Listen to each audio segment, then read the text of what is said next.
quiet night. A small roadside diner. Just another routine evening until a group of dangerous men walk in. What they don't know? They've just made the worst mistake of their lives. Stay till the end to see how this night takes a shocking turn. Don't forget to like, subscribe, and let us know in the comments, what would you do in this situation? The neon sign outside the diner flickered against the darkness, its weak glow barely cutting through the heavy rain pounding against the windows. Inside, the air was thick with the scent of fresh coffee, sizzling burgers, and toasted bread. A slow blues tune hummed from an old jukebox, casting a lazy calm over the place, as if the storm outside was worlds away. Behind the counter, Lauren wiped down the surface with the efficiency of someone who had done it 1,000 times. Her feet ached, her shift dragging on longer than she wanted. A few truckers sat hunched over their meals, their faces weary from the road, while an old man near the window flipped through a newspaper, barely glancing up. No one paid much attention to the lone man in the farthest booth, quietly sipping his coffee, Jason Statham. He wasn't looking for trouble. He never was. But he knew trouble had a way of finding him, whether he wanted it or not. Tonight, though, all he wanted was a quiet meal before moving on. Then, the door chimed. Lauren tensed before she even looked up. She had worked here long enough to know when something was about to go wrong. And the second she saw the 5 men step inside, she knew. The energy in the diner shifted. They moved in like they owned the place, damp leather jackets, heavy boots thudding against the wooden floor. Their leader, a stocky man with graying hair and a deep scar across his cheek, scanned the room with a smirk. Rick. Lauren knew him. Knew the kind of trouble he brought. The kind that didn't just go away. Well, look at this, Rick drawled, slapping his hands on the counter. Our favorite little waitress is still here. Thought you'd have learned by now, girl. Lauren tightened her grip on the rag in her hand. She had dealt with him before. She knew exactly what he wanted. Whatever you're after, I'm not giving it to you, she said, her voice steady despite the tension coiling in her gut. One of the bikers, a lanky man with a chipped tooth, chuckled. Oh, I think you will. You always do. Eventually. Her knuckles whitened, but she held her ground. This is a business, not your playground. Rick chuckled, shaking his head as he grabbed a sugar packet from the counter, rolling it between his fingers like he was toying with the idea of something worse. See, that's where you're wrong, he said. This diner? It's in our territory. Which means you pay if you want to keep it running. That's just how things work. Jason didn't have to look at Lauren to know she had gone rigid. He could feel the tension thick in the air, the way the other customers kept their heads down, pretending not to notice. Fear was a familiar scent, and Jason had learned to despise it. Lauren took a slow breath. I told you last time, I'm not giving you a damn cent. Rick sighed, tossing the sugar packet onto the counter. See, I don't like that attitude. His voice dipped lower, more menacing. That kind of disrespect? It gets people into trouble. He turned to his crew. Doesn't it, boys? The chip-toothed biker grinned. Oh yeah. Big trouble. The third man, wiry with a tattoo crawling up his neck, suddenly reached over and knocked a tray of silverware onto the floor. The sharp clatter echoed through the diner. Lauren flinched. Jason set his coffee cup down. Slowly.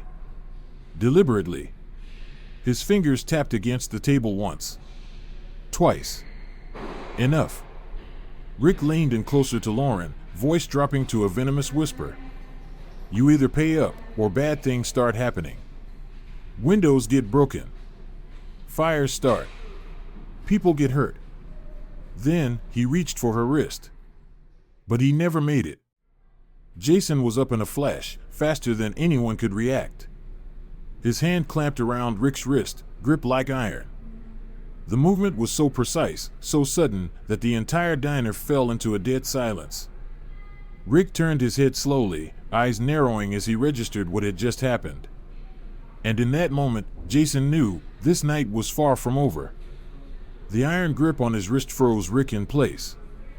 His gaze slowly traveled upward, locking onto Jason's cold, unblinking stare. Recognition flickered in his eyes, but whether he truly understood how much danger he was in was another question. One of the bikers muttered under his breath, "That's Jason Statham." Jason didn't move. Didn't speak. His fingers only tightened, just enough to send a message, a warning. Rick chuckled, but there was an unease behind it now. "Well, damn," he mused. "Looks like we got ourselves a celebrity." The other bikers shifted uncomfortably. Jason finally spoke, his voice low, controlled. "You've had your fun. Now leave." Rick hesitated, his pride warring with common sense. The weight of Jason's grip was impossible to ignore, and his crew was already looking at him, waiting for his call. Then, something shifted in Rick's expression.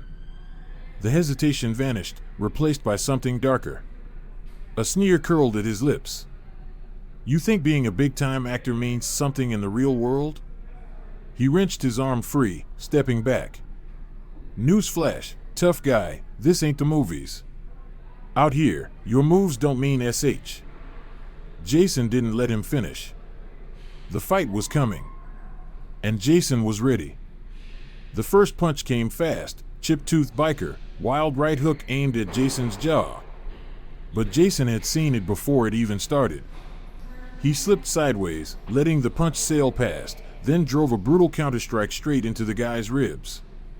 A sickening crack echoed through the diner. The biker gasped, stumbling backward, clutching his side. The second attacker, a burly man with a thick beard, charged in with a growl, aiming to tackle Jason to the ground. Bad move. Jason waited, let the guy get close, then pivoted sharply, using the biker's own momentum against him. A sharp elbow strike to the head sent him staggering, balance lost, crashing into a booth. A table flipped, plates and silverware clattering everywhere. Rick took a step back, momentarily thrown. He hadn't expected this. Hadn't expected resistance, especially not from someone who fought like this. His gang was used to intimidation. Strength in numbers. But Jason wasn't some scared bystander. He was something else entirely. The third biker, the wiry one with a snake tattoo curling up his neck, snarled and pulled a switchblade. "You're dead, mate," he hissed, lunging. Jason reacted instantly. Sidestepped. Caught the man's wrist mid-swing. Twisted. The knife clattered to the floor as Jason yanked the guy forward and drove a knee straight into his gut. The biker doubled over with a choked gasp before Jason finished him off with a crushing uppercut. His body hit the floor, out cold. The diner fell into stunned silence. Plates sat untouched. Coffee cups trembled in shaking hands. Some customers looked away, pretending they weren't witnessing what was happening. Others couldn't tear their eyes away. Rick clenched his jaw, fury burning in his gaze. "What the hell are you all waiting for?" he barked at his remaining men. "Take him down." A younger biker hesitated. Jason saw it, the flicker of doubt. This wasn't what he'd signed up for. He thought this was an easy shakedown, not a fight against someone who moved like a professional. But doubt only lasted so long. The burly man from the booth recovered, grabbed a chair, and swung it full force at Jason. Jason ducked. The chair shattered against the counter behind him. Without missing a beat, he countered, driving his fist into the man's gut, then following up with a sharp left hook. The biker crumpled. Rick's confidence was gone. His men were on the floor, one by one, groaning, unconscious, or too broken to fight. Jason turned to him now, eyes cold. Calculating. "You're running out of men," he said flatly. Rick clenched his fists, frustration twisting his features. He had underestimated this guy. But he wasn't about to back down. Not in front of what was left of his crew. One last biker remained standing, a wiry man with a shaved head. He took a cautious step back. Jason saw the calculation in his eyes, the silent debate of fight or flight. Jason tilted his head. "You sure you want to do this?" The biker swallowed hard, then turned and bolted for the door. It slammed shut behind him. Now, it was just Jason and Rick. Rick's breath was heavy, his face red with anger. He wiped his mouth with the back of his hand, then sneered. "You think this is over?" Jason didn't respond. Just rolled his shoulders, stance relaxed, but ready. Rick reached into his pocket, pulled out a set of brass knuckles, slipped them onto his fingers, flexing his hand. This wasn't over. It was just getting started. "You're gonna regret this," Rick growled, his voice thick with fury. Jason exhaled slowly, his expression unreadable. He knew what was coming. Rick lunged. The brass-knuckled fist swung with brute force, aiming straight for Jason's face. Jason moved instinctively, shifting his weight, tilting his head just enough for the punch to miss by inches. Rick's momentum threw him slightly off balance, and Jason seized the opportunity. He stepped in, delivering a brutal body shot to Rick's ribs. The impact rippled through the man's body. Rick grunted but didn't go down. Stumbling back a step, his eyes burned with rage. The diner had fallen into complete silence. Customers sat frozen, too afraid to move. Plates of half-eaten food lay abandoned, coffee cups untouched. Even Lauren, who had managed to hold herself together until now, clutched the counter so tightly her knuckles turned white. Rick rolled his shoulders, adjusting the brass knuckles on his hand like he was shaking off the pain. "You've got some fight in you, I'll give you that," he muttered. "But I've taken down bigger men than you." Jason smirked. His eyes locked onto Rick's. "I doubt that." Rick snarled and charged again, this time feinting right before swinging from the left. Jason had already read the move. His reflexes sharp, he dodged just in time. Instead of letting Rick reset, Jason countered, a lightning-fast right hook to the jaw followed by a punishing uppercut. Rick's head snapped back. He staggered, legs wobbling. But he was stubborn. Spitting blood onto the floor, Rick surged forward, this time swinging low, brass knuckles aiming for Jason's ribs. The hit landed. A dull thud echoed through the room. Jason felt the impact reverberate through his torso. Pain flared through his side, but he'd taken worse hits. Exhaling sharply, he steadied himself. Then retaliated. A crushing elbow to Rick's temple sent him reeling. Before he could react, Jason grabbed the front of his jacket, twisted his body, and executed a swift judo-style throw. Rick hit the floor hard. The diner seemed to shake from the impact. A groan escaped Rick's lips as he lay there, breathing ragged. The brass knuckles slipped from his fingers, clattering against the tiles. Jason stood over him, fists still clenched, ready in case the fight wasn't over. The few remaining bikers, who had been watching from the sidelines, now exchanged uncertain glances. The younger one, the one who had hesitated earlier, took a cautious step back. They had underestimated Jason. Completely. Lauren finally found her voice, though it came out as a whisper. "It's over." Jason didn't take his eyes off Rick, watching for any sign that he might try to get up. But Rick didn't move. He coughed, groaning, turning onto his side. The arrogance in his expression was gone, replaced by something dangerously close to fear. One of the bikers shifted uncomfortably, muttering, "Screw this," before walking out the door without looking back. Another followed. Only one remained. He hesitated, then slowly backed away.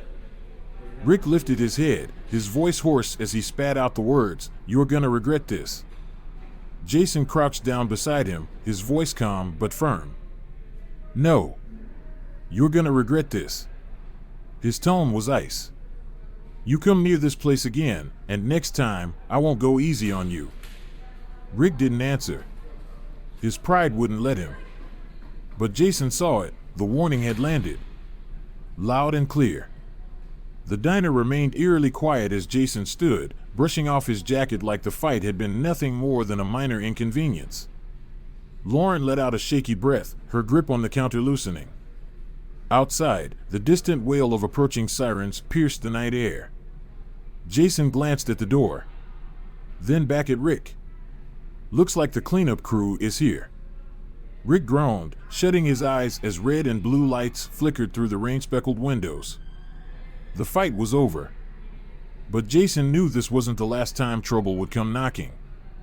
The flashing police lights painted the wet pavement outside as two cruisers screeched to a stop.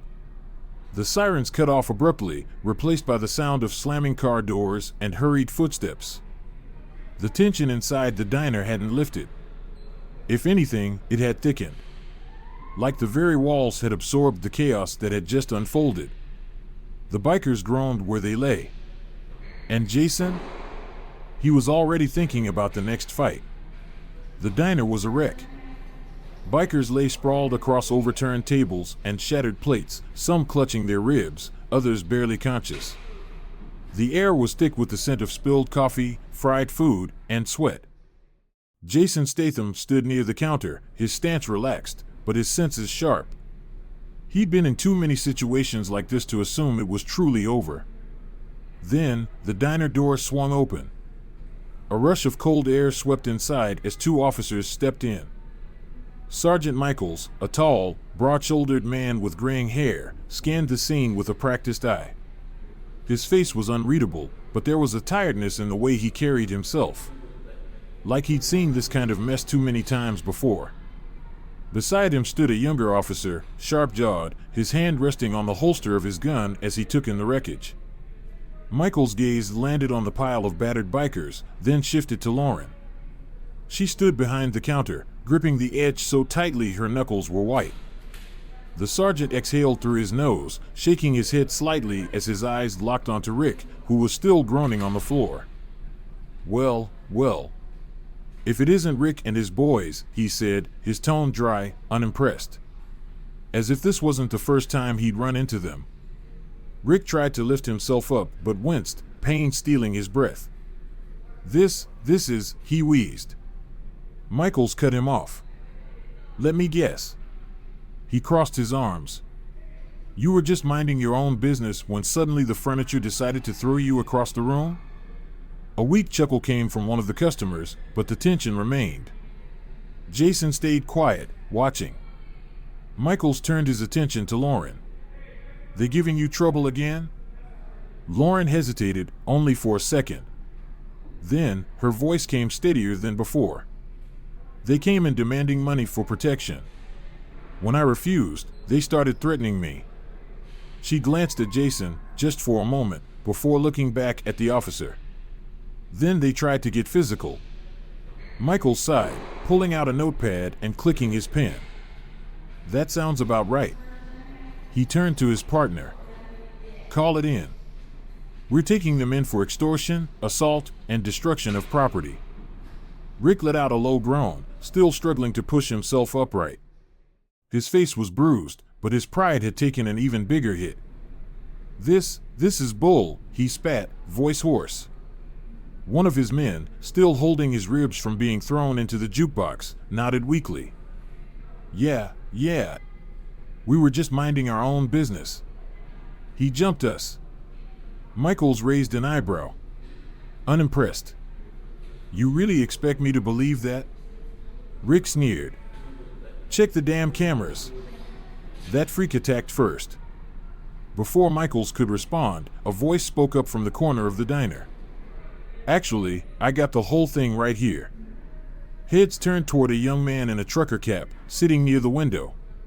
He held up his phone, screen still recording. Got every second of it, he said. These guys came in harassing the lady, knocking things over, calling her all kinds of racist crap. They even pulled a knife on him.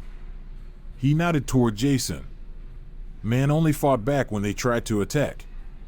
Michaels took the phone, watching the footage in silence. After a few seconds, he slowly nodded. Well, looks like that settles it. He looked down at Rick, who had gone pale. Anything else you'd like to add? Rick clenched his jaw, refused to speak. Michael signaled to his officers. Cuff them. Within seconds, zip ties were being yanked from belts, bikers pulled to their feet. Rick struggled for a moment, but quickly realized he was in no condition to resist. The younger officers secured his wrists, ignoring his protests. One of the other bikers, the one with the broken nose, groaned. "Man, you don't gotta be so rough." Michaels tightened the zip tie. "You don't gotta be such a dumbass."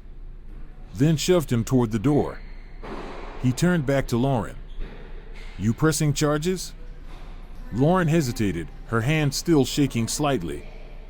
But there was something else in her eyes now. Something firm, unwavering. She glanced at Jason, then back at the sergeant. She inhaled sharply. "Yes." Rick's head snapped up. "What?" Lauren straightened. Her voice was stronger now. "I should have done it last time they came in here. But I was scared. Not anymore." Rick's face twisted with rage. Before he could spit out another threat, Michaels pushed him forward. "You heard her." The officers began dragging the bikers toward the exit. Boots scraped against the diner floor. Rick twisted his head, glaring at Lauren over his shoulder. "You're making a mistake, girl. You think this is over? I got people. And they don't like it when one of their own gets locked up." Jason took a single step forward. Rick shut his mouth. Immediately, his body tensed, involuntarily recoiling. The memory of Jason's blows was still fresh in his mind. Jason leaned in, just enough for Rick to hear. His voice was quiet, controlled. "This is over." His eyes were ice. "You come near her again, and I won't stop at just putting you through a table." Rick swallowed hard.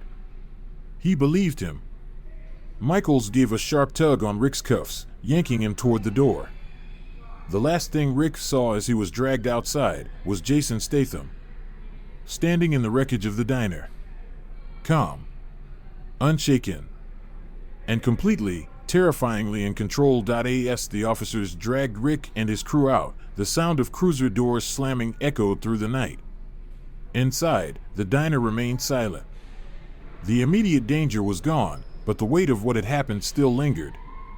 Customers slowly stirred, whispering in shock, some stealing glances at Jason, still processing the fact that the Jason Statham had just dismantled an entire gang in their small-town diner. Lauren exhaled, running a hand through her curls, exhaustion and gratitude in her expression. "You didn't have to do that," she said. Jason shrugged. "Yeah, I did." She let out a tired laugh. "You just did what I've been too afraid to do for months. Those guys ran this town like they owned it.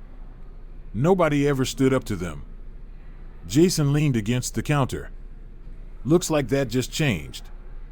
Lauren steadied him. "Why'd you step in?" Jason was quiet for a beat. Then, his voice was steady. "Because too many people looked the other way. Figured it was time someone didn't." Lauren swallowed. She had spent so long trying to stay out of their way, convincing herself it was the only way to stay safe. But tonight had shifted something inside her. The diner door swung open again, not trouble this time. A woman in her 50s stepped forward, still clutching her purse. "That was incredible," she murmured. A man near the window nodded. "Best thing I've seen all year." Another chuckled. "Forget movies, Statham. You should do this full time." Jason smirked. "I'll stick to acting." Lauren laughed, really laughed, for the first time in a while. But deep down, she knew this wasn't over. Rick had people, and they'd be coming. Outside, the police cars were gone, but their presence still hung in the air like the smoke of a dying fire. The diner was a wreck, shattered glass, overturned tables, a jukebox barely hanging on after being knocked against the wall. It looked like a war zone. Lauren moved through the wreckage, picking up broken dishes, her body aching now that the adrenaline had faded. But for the first time, she wasn't afraid. She could breathe. Jason was still at his booth, his untouched meal in front of him. He watched her, finally speaking. "You don't have to do that." Lauren glanced up, sweeping up broken glass. "Somebody's got to clean up this mess." Jason nodded but didn't look convinced. "You okay?" She hesitated, fingers tightening around the broom handle. "Was she okay?" "I think so," she finally said. Then she looked at him. "I should be asking you that. Those guys weren't pulling punches." Jason smirked, rolling his shoulder. "I've had worse." Lauren muttered under her breath. "Of course you have." The diner door creaked open again. She tensed, but it wasn't more trouble. The customers who had hidden during the fight cautiously stepped out. Some still looked wary, but others, they looked at Jason with relief. Admiration. Maybe even hope. A grizzled trucker crossed his arms. "Hell of a thing you did, son. Ain't never seen nobody put those bastards in their place like that." A woman near the counter nodded. "They've been shaking people down for years. No one ever stood up to them."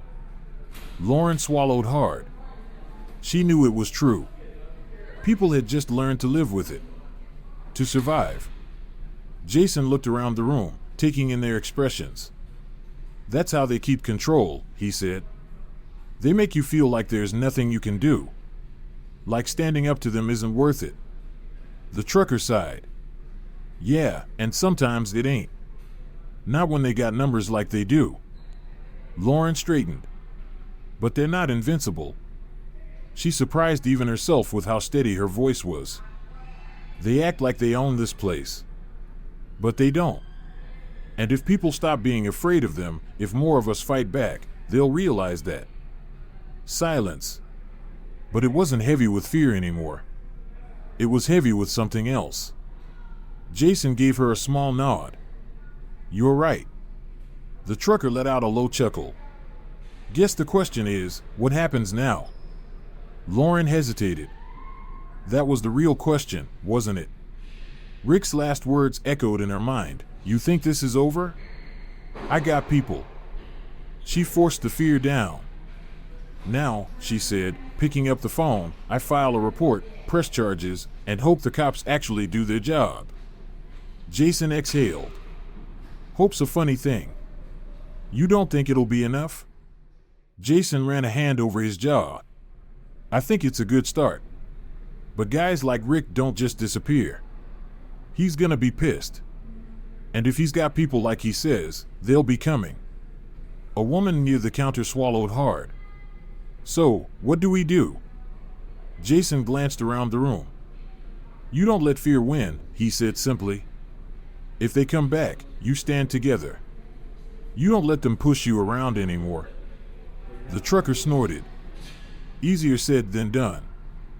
Jason's expression hardened. "It's not about what's easy. It's about what's right." The silence that followed wasn't filled with dread this time. It was filled with determination. Lauren nodded, turning back to the counter. "Then I guess I better make that call." She picked up the diner's landline and dialed the station. The line rang twice before a dispatcher answered. "This is Lauren James from the roadside diner on Carson Street," she said, her voice steady. "I'd like to file a formal complaint against Rick Dawson and his crew. Extortion. Property damage. Assault." She met Jason's eyes as she spoke. The weight of her decision settling fully in her chest. But this time, she wasn't afraid. This time, she wasn't alone. Jason watched her for a moment. Then, finally, he lifted his coffee cup and took a slow sip. "About time," he muttered.